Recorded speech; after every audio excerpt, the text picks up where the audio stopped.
मुझे जब जब पार्लियामेंट में बोलने का मौका मिलता है मैं जनता के मुद्दे उठाता हूं और शायद ऐसे टॉपिक्स उठाता हूं जिसे आमतौर पर संसद में नहीं उठाया जाता है। लेकिन क्या जनता के मुद्दे उठाना, पब्लिक इश्यूज पे बात करना कोई अपराध है? क्या मैंने कोई गुनाह कर दिया, कोई गलती कर दी? Have I done something wrong? ये सवाल आज मैं इसलिए पूछ रहा हूं क्योंकि आम आदमी पार्टी ने राज्यसभा सेक्रेटेरिएट को ये कहा है कि राघव चड्ढा के पार्लियामेंट में बोलने पर रोक लगा दी जाए। जी हां, आम आदमी पार्टी ने पार्लियामेंट को यह सूचित किया है कि राघव चड्ढा को पार्लियामेंट में बोलने का मौका ना दिया जाए। अब भला कोई मेरे बोलने पर रोक क्यों लगाना चाहेगा? मैं तो जब बात करता हूं देश के आम आदमी की बात करता हूं।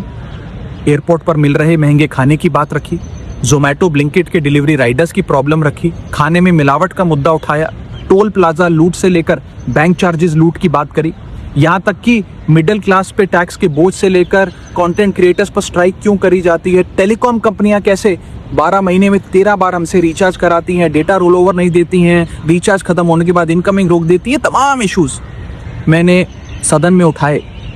और ये मुद्दे उठाने के बाद देश के आम आदमी का तो फायदा हुआ, लेकिन इससे आम आदमी पार्टी का क्या नुकसान हुआ?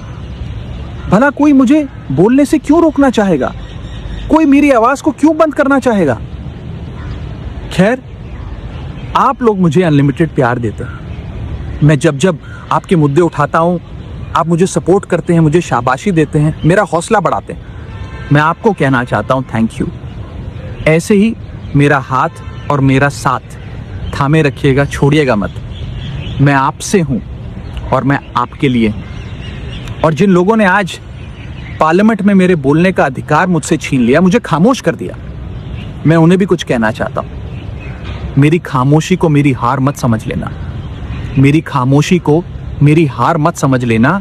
मैं वो दरिया हूं जो वक्त आने पर सैलाब बनता है। जय हिंद।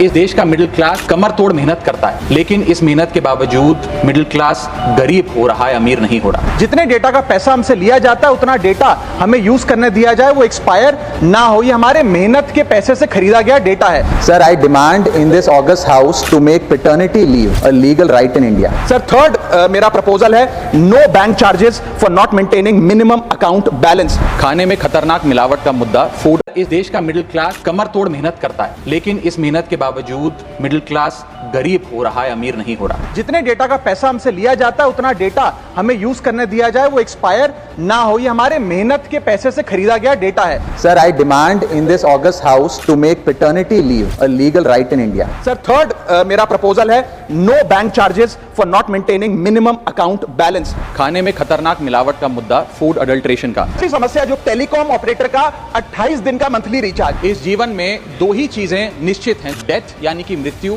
और दूसरा है टैक्स। 1 केजी अगर एक्सेस बैगेज हो जाए तो फ्लाइट आपसे हजारों रुपए का किराया वसूलती है, लेकिन कई घंटों के डिले के लिए क्या फ्लाइट हमें कॉम्पनसेट करती है? इंडियन पेपर लीक हमने देखा, देश भर में देखा कि कैसे पेपर लीक हुए, क्या उसमें माफियाओं का राज रहा और कैसे बच्चों का भविष्य आज अंधकार की कागार पे खड़ा हुआ है। क्योंकि एयर पोल्यूशन का सारा दोष देश के किसान पर मढ़ा जाता है। आज मैं उस किसान की आवाज उठाना चाहता हूं। सरकार से मांग करता हूं कि हेल्थ और लाइफ इंश्योरेंस पर कम से कम हम जीएसटी ना लगाएं। ये कोई लग्जरी गुड या लग्जरी प्रोडक्ट नहीं है। सर, आज एयरपोर्ट्स पर खाना इतना महंगा है, क्या इस पर कोई रेगुलेशन नहीं होना चाहिए? क्या कोई अफोर्डेबल कैंटीन का मैकेनिज्म नहीं होना चाहिए? सर, मैं बात कर रहा हूं जोमैटो और स्विगी के डिलीवरी बॉयज की। सर, आज मैं इनका दर्द सदन में रखना चाहता हूं और ये 10 मिनट की डिलीवरी का जो जुल्म है इसे समाप्त करना चाहिए। कहीं कैशलेस इलाज अचानक मना कर दिया जाता है, महीनों तक फाइल लटकाई जाती है, रीइंबर्समेंट नहीं मिलता। और आज मैं उन्हीं सिटीजन्स की जो टोल प्लाजा पे हैरेसमेंट फेस करते हैं उनका मुद्दा आपके सामने रखना चाहूंगा कि फुल कॉस्ट रिकवरी के बाद भी टोल वसूला जाता है 20-20, 30-30 साल तक। जब आप बैंक को पूरे विश्वास के साथ अपना डेटा देते हैं, क्या बैंक आपके डेटा को सुरक्षित रख पाता है? अब ये लीक है कि जाने अनजाने में डेटा शेयरिंग है, ये फैसला मैं आप तक छोड़ता हूं। मैं सरकार से निवेदन करता हूं कि हर भारतीय को एनुअल हेल्थ चेकअप का लीगल राइट दिया जाए। बाटा कंपनी का जूता पहनने वाला भी आज हवाई जहाज की टिकट नहीं खरीद पा रहा है। हम सांसदों को तो फ्लाइट की रीइंबर्समेंट मिल जाती है सर। आप उस आम नागरिक का सोचिए जो इस स्काई रॉकेटिंग एयर प्राइसेस से जूझ रहा है। That is the issue of fair use and arbitrary copyright strikes by digital platforms. जो इंटेंट था कि जीएसटी कम होगा तो वस्तुएं सस्ती होंगी, वस्तुएं सस्ती होंगी तो कंजम्पशन बढ़ेगा, कंजम्पशन बढ़ेगा तो डिमांड बढ़ेगी। ये हुआ नहीं, और ये इसलिए नहीं हुआ सर क्योंकि प्राइवेट कंपनियों ने इस मुनाफे को जनता को नहीं सौंपा।